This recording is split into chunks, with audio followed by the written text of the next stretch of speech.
आजची रेसिपी आहे मासवड्या. तर त्यासाठी लागणारं साहित्य मी इथे घेतलेले धणे, एक मोठा कांदा बारीक चिरून घेतलाय, 10 ते 12 लसणाच्या पाकळ्या, शहाजिरा, फुल मसाला, लवंग, 4-5 लवंग, दालचिनी, गरम मसाला, इलायची,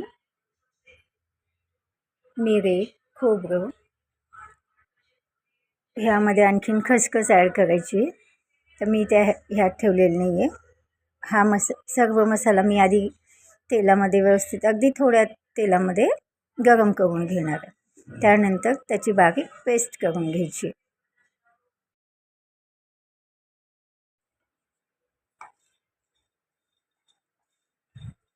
हे असं अगदी थोड्याशा तेलामध्ये सर्व मसाला मी गरम करून घेणार आहे. हा भाजून घेतलेला मसाला मी इथे त्याची पेस्ट बनवली आहे. यामध्ये आता घरगुती काळा मसाला व मीठ आपल्या आवडीनुसार घालणार आहे. तुम्ही तुमच्या आवडीनुसार ॲड करू शकता. ते मी गॅसवरती आता एक पातेलं ठेवलं आहे. त्यामध्ये अगदी अर्धा चमचा तेल टाकणार आहे. यामध्ये आपल्याला आता वडीचं पीठ फेटून घेणार आहे.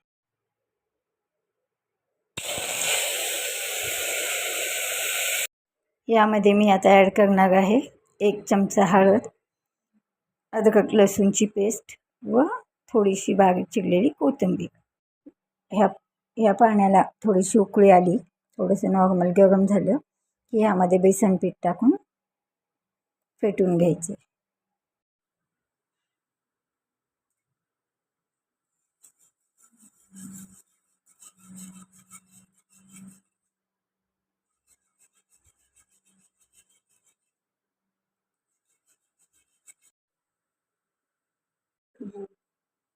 हे असं मी गरम पाण्यामध्ये बेसन पीठ टाकून व्यवस्थित फेटून घेतलं. त्याच्यामध्ये गाठी होऊ द्यायच्या नाही. याला थोडंसं थंड पाण्याचा हात लावून पीठ अगदी दाबून व्यवस्थित ते वाफ देणार आहे. त्याला वाफेसाठी ठेवणार. 5 मिनिटानंतर परत आपल्याला त्याला चमचा फिरवून घ्यायचा आहे. म्हणजे पीठ व्यवस्थित खालच्या बाजूचं पलटून घ्यायचं.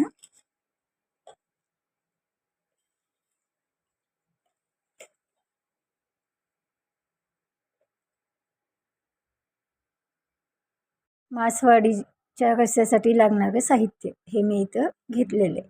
आता हे गरम करून याची मी पेस्ट बनवून घेईन. हे पाहू शकता तुम्ही, इथे मी वडीचं पीठ आता शिजलेलं आहे. तर आता मी वडी थापणार आहे. त्यासाठी मी एक कॉटनचा कपडा घेतला आहे, तो ओला करून पोळपाटावरती आणलेला आहे.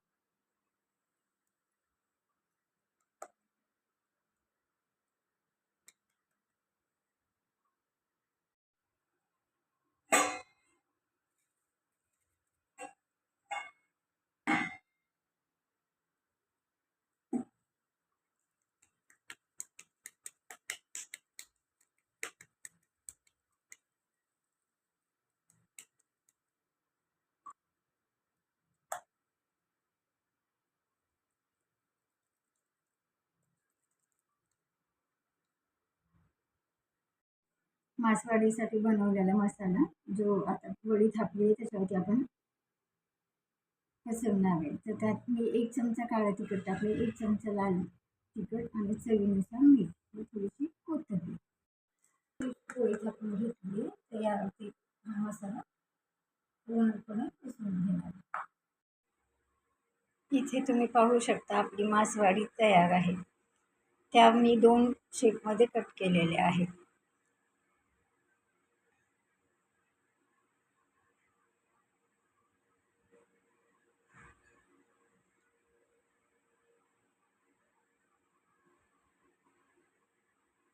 व त्यातच मी काही प्लेन वड्या पण काढलेल्या आहेत. हे पाहू शकता तुम्ही.